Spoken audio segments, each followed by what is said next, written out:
Hi, and welcome to the SparcStart TA Leader Series, where we have the privilege of talking to leading people who are doing interesting things, asking interesting questions, and contributing to the space. Today, I'm thrilled to have Adam join us. Adam, would you introduce yourself for our viewers?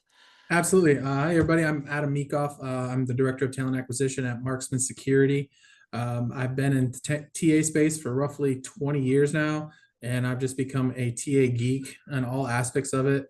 So, huge passion of it. It's now gotten to the point that it's easier for me to tell you what I haven't recruited for or been a part of than it is to what I have done. So, And people who watch the series know that I'm also a data junkie and I love geeks. So let me just start with you. What do you think the key measures are? Everybody looks at time to hire. What are the measures that you want to look at when you're evaluating your program? so to me, it's how you manage the funnel from, I guess if you want to call it top to bottom, of where applicants start or your sourcing starts, and how they get to the hire. The time to fill, I always say, is the byproduct of how I handle my funnel. So I typically watch, my biggest areas to watch are how long everybody's in each stage of your process, and then what are your conversion ratios of those people in those processes. I always say I can take and find the holes or areas of improvement just by seeing what your conversion rates are each step, which it might be from source candidates to contact to response to interview to submittal to offer to acceptance to hire. I literally build out my training plans on those ratios for my recruiters. Like, I can tell you, an entry level recruiter that's never recruited before, typically the ratio of return on people is somewhere going to be 1 to 7, 1 to 10. So I know that if they want one hire and their conversion rate is 1 to 7, I can just basically take every step and multiply it by 7 all the way back to show them how many people they have to get in contact with to get to that one hire. And then basically my job is to, how do I take that data and turn them into as efficient as they can? And my goal is always to get them as fast as I possibly can to a conversion rate of 3 to 1. 3 to 1 or 2 to 1. 2 to 1's, in my opinion, is you're absolutely one of the best recruiters in the world, and everyone should hire you. 3 to 1 means that you're pretty dang good. If I can convert three interviews to a hire, or 3 interviews to an offer, that is where I want to go. And I literally just manage backwards, and we talk in between there, everything. I love it. And have you found, though, now everyone's talking about the fact that with candidates armed with AI and doing auto applies, the top of the funnel is becoming clogged and those numbers are coming much higher. Have you had to adjust for that? Yeah, I mean, I think part of it is finding your tools and remembering that just as there's AI apply for candidates, there's AI to help us sift through everything. And it's how I always say, understanding that technology is a tool and leaving it there and letting that tool do what it's supposed to. So I will never let a tool disqualify someone. I want my eyes on it, but I can use technology, AI, whatever your tool is, and find a tool that helps me basically prioritize highest match down and go from there. Does that mean it's perfect? No, I'm dealing with people. Nothing's perfect. Yeah, you have to adjust. Just, I mean, if you don't, yeah, you will be replaced by someone else that has adjusted. So Uh, absolutely has it adjusted. There's ways that you just use technology to do exactly what the candidates are doing. If the candidates are doing it, we're doing it.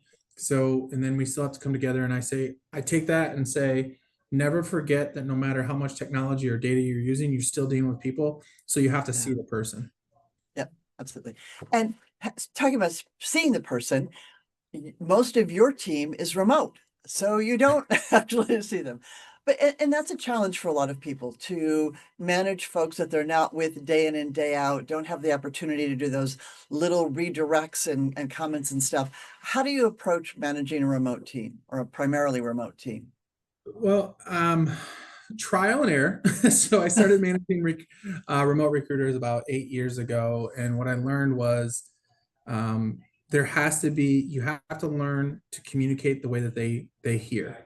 I had to learn that I am known for my natural direct communication, and that does not work for a lot of people. I learned, so I had to learn to basically communicate in the way that my team receives information and how they process information, and then I have to find the platform in which we can communicate that best builds relationship with them.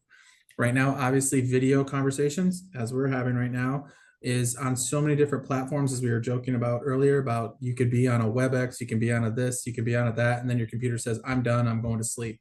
Um, and then just, I never said it was a requirement.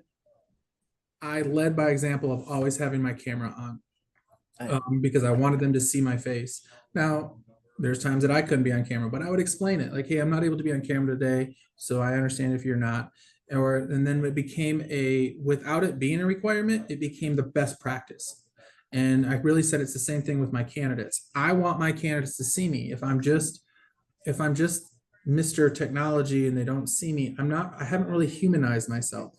And then I always, with the remote team, I have always said that they each get a dedicated half-hour time of mine scheduled every week where they know that we always have our conversations in between, but they know that they get a dedicated half hour for as long as they want in that half hour. Some of them go 5 minutes. Some of them I end up having to go longer because of what we're talking about, but they know it's their time.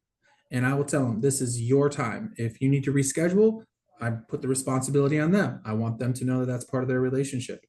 And then I have a rule that if I have to hold them accountable for their performance, their job is to hold me accountable to how I manage and lead and how I'm taking care of them. And I've been called to task a couple times where I failed some employees, and it was the best thing that happened to us because they were able to express what I wasn't doing for them, yet they still trusted me enough because I told them that's what I want them to do. So it really Yeah, is yeah. that dedicated That time and open communication, and communicate how that person receives information, not how they want, because everybody learns and receives information differently. Yeah, it can be hard to hear that feedback, but when you've established the kind of relationship where people understand there are not repercussions for saying something negative to their boss, it's part of a philosophy that we all get better when we learn. We don't want happy talk. It's nice to hear. We want some Yeah, happy talk, but I don't get better when people just smile and nod at me. yeah, You know, it's yeah. it's something that, but when it's constructive, but you have to create that kind of environment where people can speak honestly. So I love doing that. So, and do you find yourself flipping between Zoom calls and texts and Teams, and do you modify it by individual, or is it by the type of information you need to send out, how you choose to communicate with them? Both. So I have some of my team.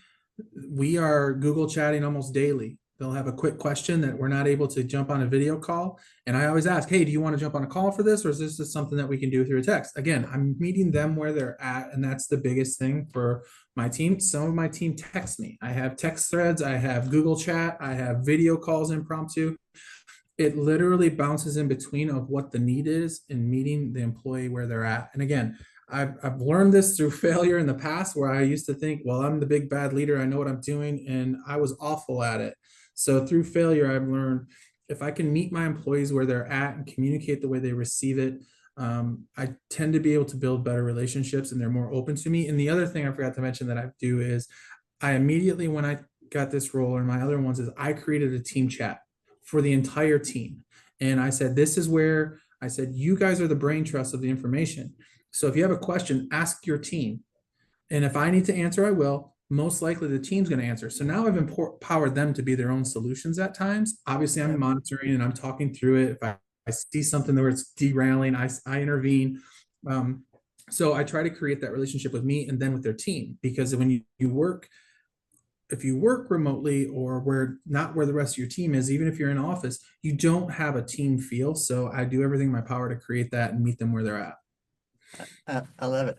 Although I've found that I've just recently had to shut down Slack because between Teams and Slack and text and email and video calls, it was just too many sources of information.